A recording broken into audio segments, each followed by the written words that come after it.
Nous parlerons aujourd'hui de la bonne part.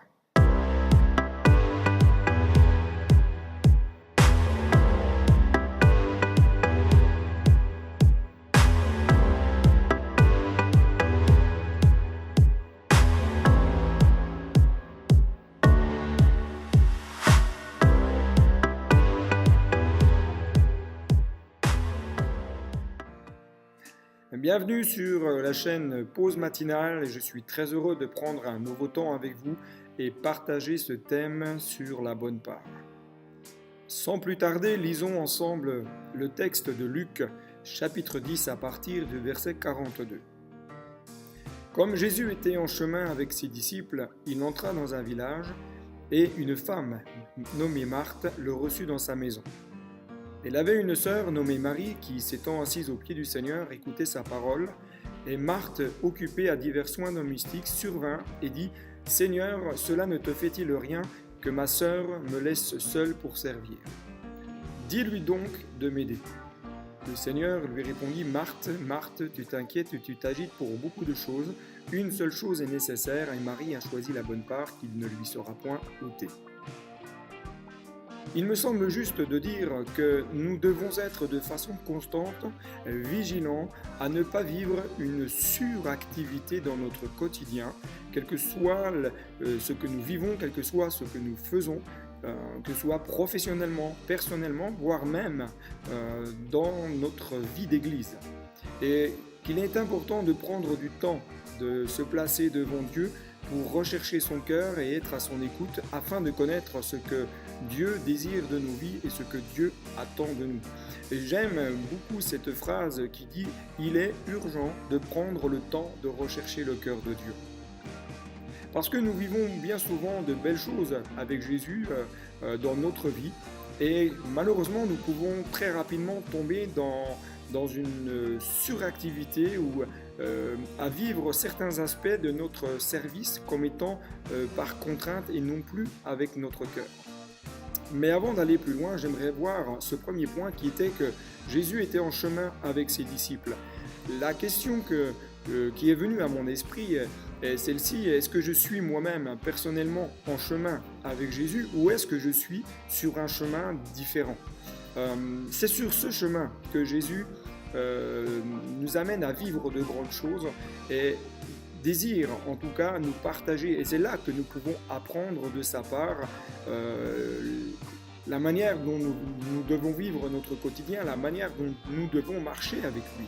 Et c'est sur ce chemin avec Jésus que je saurai comment mener ma propre vie conformément à sa pensée, à sa volonté et non plus avec mes principes et mes idées.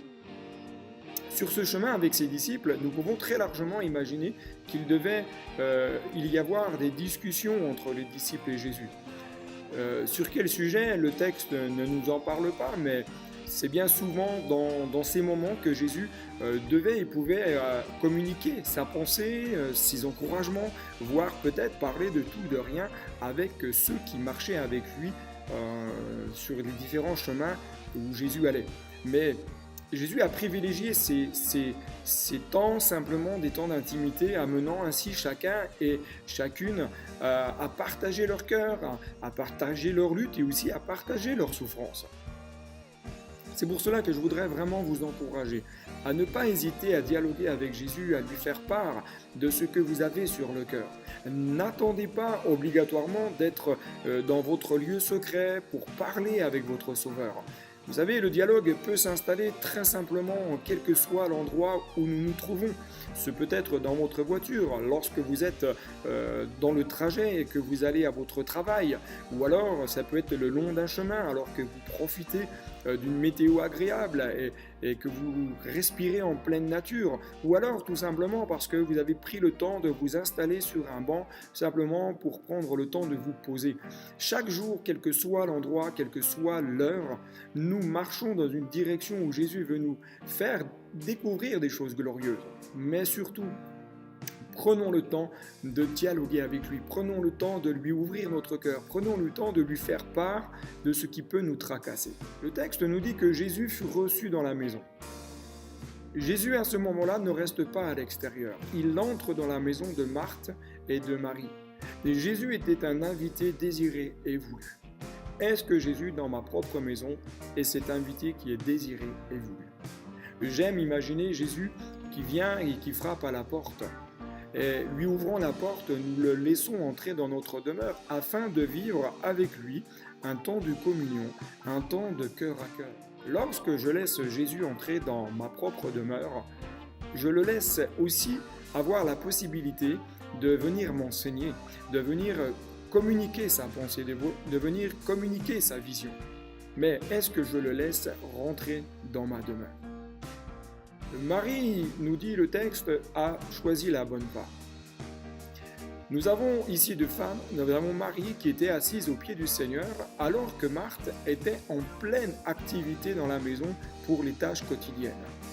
Marie, de son côté, écoutait la parole de Jésus alors que Marthe, sûrement bien occupée aux différentes tâches, ne devait pas entendre les paroles de Jésus. Le texte ne nous dit pas que Jésus reproche à Marthe d'en faire trop dans le domaine domestique, mais l'interpelle sur les priorités de la vie. Marthe venait de se plaindre sur l'attitude de sa sœur qui la laissait seule se débattre avec les différentes tâches à réaliser, mais Jésus va la ramener très rapidement à recentrer son cœur sur ce qui est essentiel, de prendre un temps avec son Sauveur. C'est pour cela que je vous encourage à être de ceux qui vont être comme Marie, se tenir aux pieds de Jésus afin de prendre cette bonne part. Bien sûr, nous avons tous des tâches quotidiennes à effectuer et qui sont importantes et qui sont sûrement à ne pas négliger.